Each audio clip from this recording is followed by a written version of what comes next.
This is Sonic 19 coming with you for another deck profile. This time it is Genesis, the Artemis build. Now, if you guys have been keeping up with my Facebook account and things like that, you should know that I'm doing a three-part series right now with three different decks that I've finished or getting close to completing. Genesis is already done, according to, as you can see, this is the video for it. So we're gonna get right into it. First, we're going to start with the grade 3s. Give me 1 second. Alright, so first, we're going to start with 4 copies of the god herself, Artemis. You can see that I don't have the 4th copy yet. I'm waiting for it in the mail. But her skill is continuous. All of your units with divine gauges cannot be chosen by your opponent's card effects. They get 5k power. And all trigger effects that this unit gains. So, very similar to the Himiko build, but a little different. Just like Tachikaze, this has another gauge type of system. It's called the Divine Gauge. So, whenever a unit that has the ability to make a Divine Gauge, you take it from the soul, put it face down underneath, and gain some power from it. But the cool thing about Artemis is that, just like it says in her effect, whatever trigger effect she gets, they get. That even counts in mid-battle and things like that. For example, if a unit that has the ability to gain the Divine Gauge does not have one, but acquires it mid-battle, they gain all the trigger effects immediately. So, like, your opponent may think that, oh, I'm only taking 1 damage, then it gains the Divine Gauge, and boom, it busts out to 2 or even 3 damage immediately, because it has to. It's a constant skill. Once it's met, it has to apply.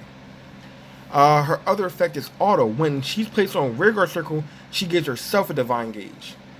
Now, I know it's kind of like Lester. That's why this deck is not really seen a lot in play.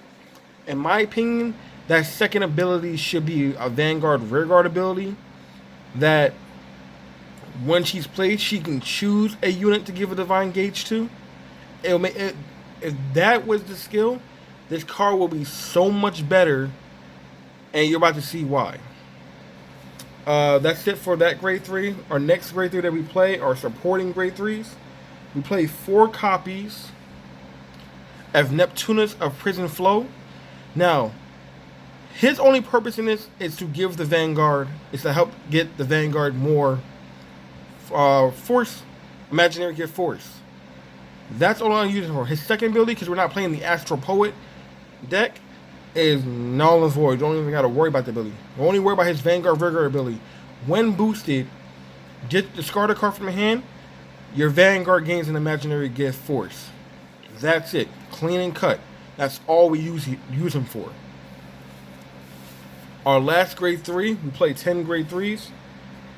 I played 2 copies of Branch Antler Dragon. Now, just like Artemis can give her trigger effects to other units that have Divine Gauges, he has the ability, when on attack, Soul Blast 3, he gains all the trigger effects that your Vanguard gain. So that's the big purpose of this deck, is always give your triggers to your Vanguard.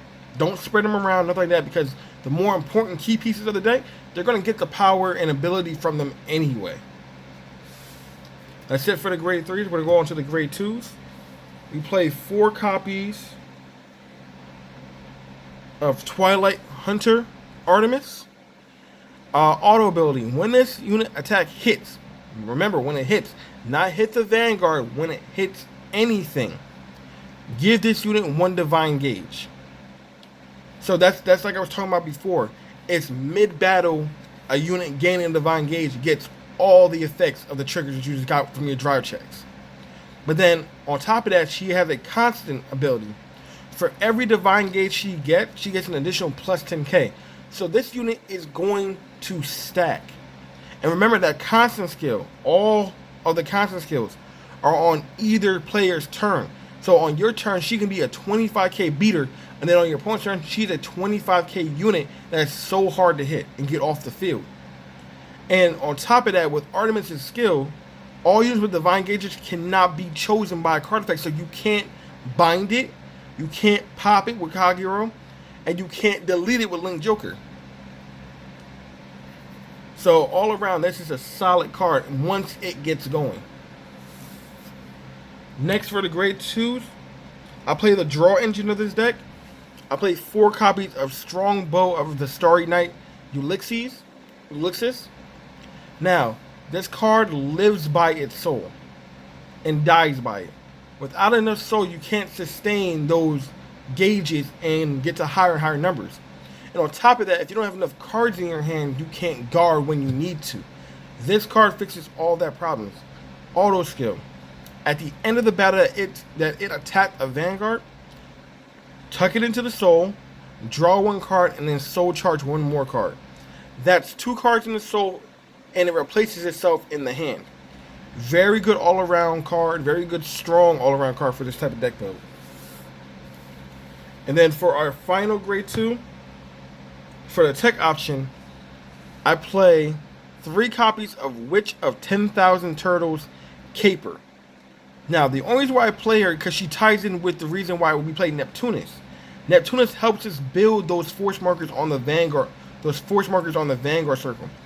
Her continuous skill is during your turn, if your Vanguard has 3 or more force markers, she gains 10k in boost. That is a big value in this deck build just for a small cost of having 3 force markers, which is not hard to get at all.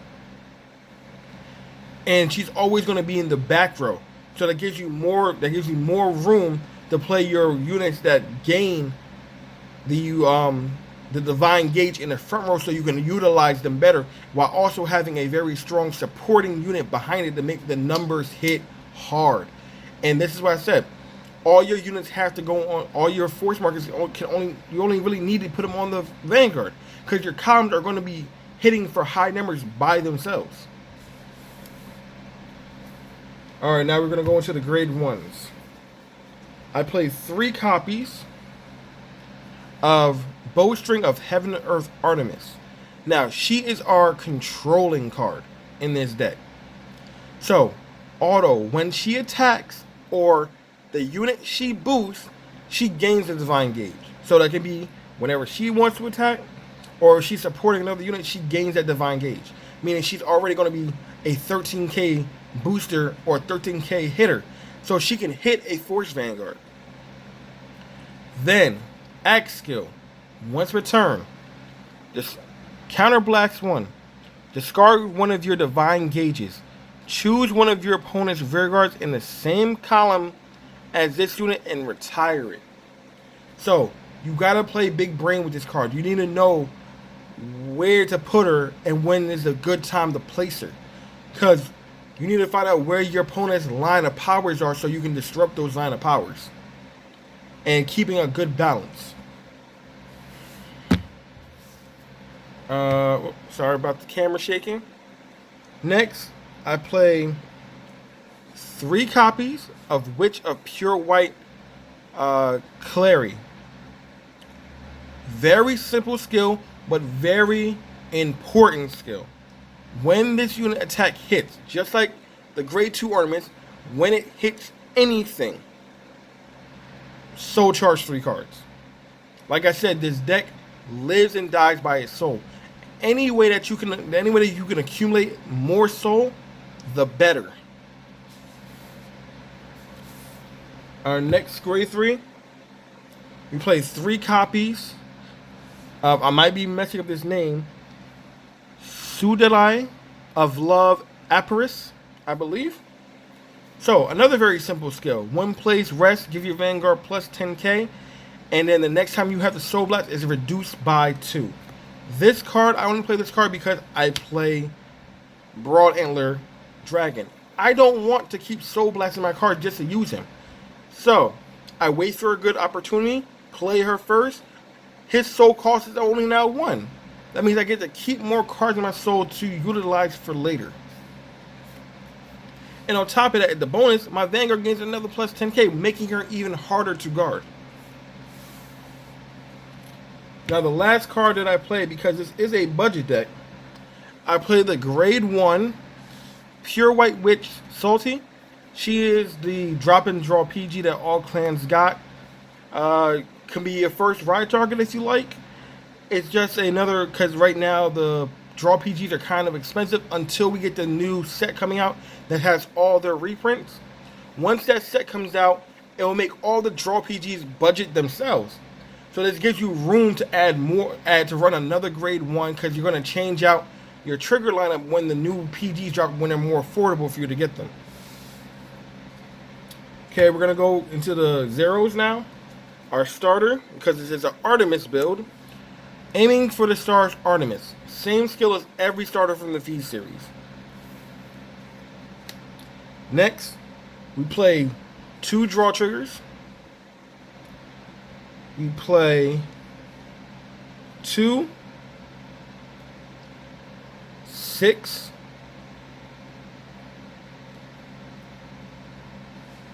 10 criticals. You want this game to be as over as quick as possible. You want to crit sack your opponent. Every line should have a critical on it, if possible.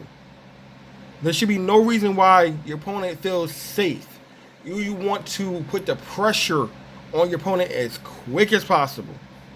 And then finally we play 4 heals. You're stupid if you're not playing any heals. That's just my opinion. Like, you need to live if things don't go right. Finally, like I said, I go force 1. I go force 1 in this build because you want your Vanguard to be as strong as possible. Because again, your 2 sidelines are going to be swinging for heavy numbers by themselves, so you don't need to give them extra pressure, and you're running a lot of crits. So force 2, which could be nice, it doesn't really benefit the deck, especially because of that grade 2 Caper. She needs 3 force markers on your Vanguard circle. But force 2, you're not allowed to stack them. You got to keep them separate. So this is why this force 1 benefits this deck better. It keeps the balance. So that's my deck. If you have any questions, if you like what you saw, if there's any other decks that you would like to see on my channel, if possible, you can leave me a comment down below. I will always respond. Any questions, anything that you would like to see in the future, any deck builds, any questions, again, you always leave a like.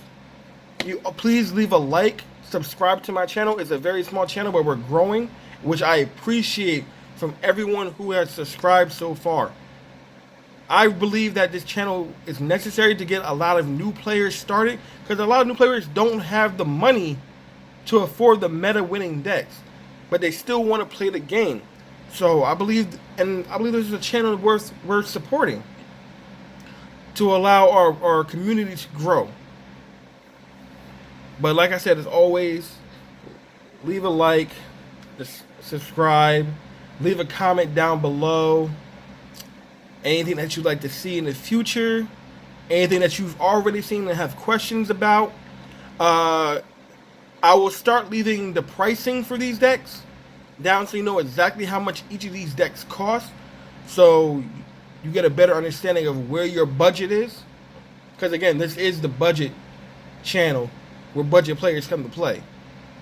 So if you like what you saw, I know I said that a million times, please leave a like, subscribe, and a comment down below. And as always, see you later.